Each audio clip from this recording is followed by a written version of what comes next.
Greetings again, curious spacefarers of the galaxy, and welcome back to the archive. The galaxy is rich with worlds of all kinds, and hardly any two planets are exactly alike, unless it's Tatooine and one of its many clones. Many planets change over the course of their natural history, as with all things in life. However, there exist a select few planets which have been changed in rather unnatural ways. We speak of planets that have been bathed in the icy influence of the dark side. As we know, the dark side has its ways of corrupting life and twisting it for malevolent purposes, or simply mutating it beyond what is native. The corrupting influence of the dark side takes its toll on people as well as objects, and of course, entire star systems. In this holocron, we wanted to go over 5 of the most dangerously corrupted worlds in the galaxy, in hopes that you may avoid them in your travels. This list is not really in any particular order, but we will be putting the most dangerous one towards the end. On that note, it says here in our database that many of the starships passing through our training program have not yet registered with the station, so if you enjoy getting these helpful tips to aid you in traversing the stars, be sure to subscribe and share this video with your co-pilot and crew.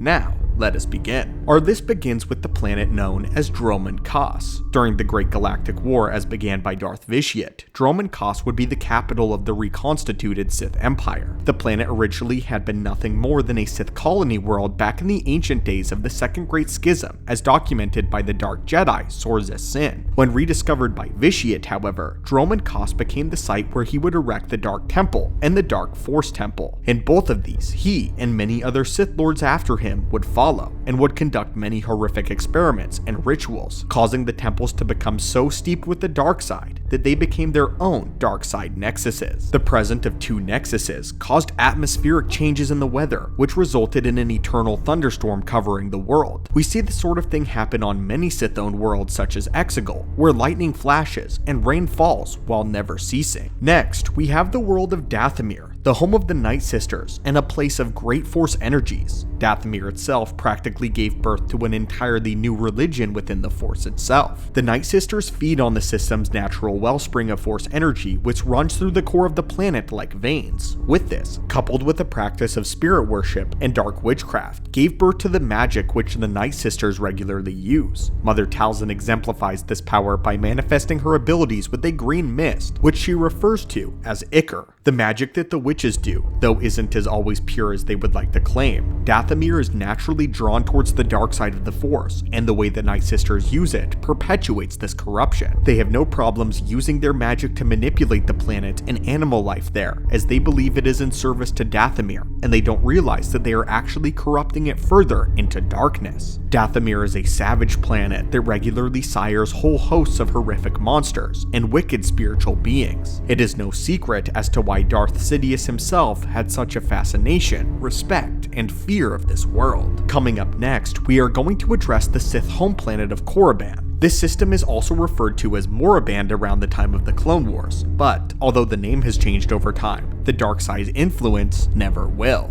Millennia of Dark Lords of the Sith using this place as their home to conduct as much of the dark side as they please in their research, coupled with all of the tombs of the ancient Sith Lords, makes Korriban a hotspot for those wishing to delve into the blackest secrets of the Force and what it has to offer. Korriban is a desolate world though, not offering much of anything in terms of vegetation or food beyond scavengers and carnivorous lifestyles adopted by the fauna that inhabits the world. On Korriban, only the strongest survive, and sometimes even the strongest are at risk. The Valley of the Dark Lords is, in itself, a Force nexus due to all of the dark artifacts and influence left behind by the ancient masters. This has completely consumed and mutated the nature life until nothing is left but beings such as the Tukada. The Tukada, also known as the Sith Hounds, are Force-sensitive canine creatures that are actually drawn towards beings that are strong in the Force, specifically the dark side. A few by themselves are nothing, but when they get in a pack, even Darth Bane was very wary of them. Tukada are not only Force-sensitive, but also rather intelligent and able to pull off rudimentary military strategies while in a pack. And this is the way most life operates on Korriban, even down to the insects. They are almost all parasites drawn to the blood of Force sensitives on pure instinct.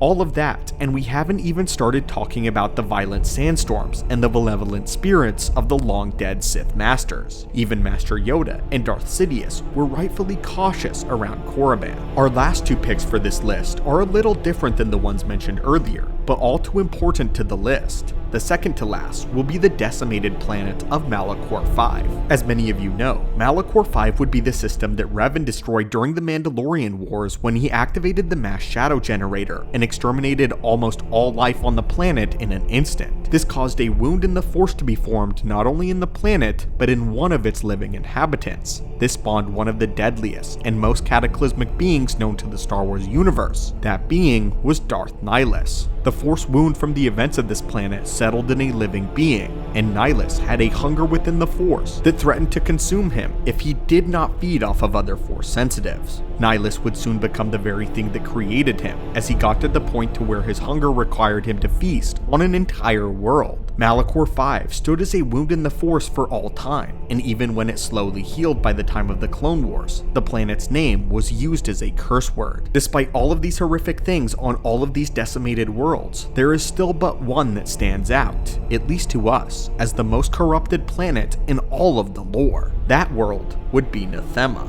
Darth Vitiate's original Sith homeworld. Nathema was a well-protected secret among the ancient Sith Empire, a world that exemplified a level of madness and cruelty from which Vitiate caused half of all of the members of the Dark Council to form a secret rebellion against him. There are some lines that even the Sith do not cross. Nathema was the planet on which Vitiate performed the ritual that would siphon all Force energy from 8,000 Sith Lords and the planet itself in order to feed Vitiate. This caused him to grow insanely powerful, well beyond the limits of most Force sensitives, and nearly a god. However, it left the planet completely annihilated in every sense of the word. To put it delicately, it would probably have been better if Nathema had just been destroyed by the Death Star. Nathema was left completely devoid of any life whatsoever. It was a gray and brown husk that was so quiet one would be able to hear their own blood flowing when standing on it. All color had been drained to where even the sky seemed brown and barely shed any light. All sounds were muffled or muted, and not even electricity survived. The worst part about this is that the Force just didn't exist at all on Nathema.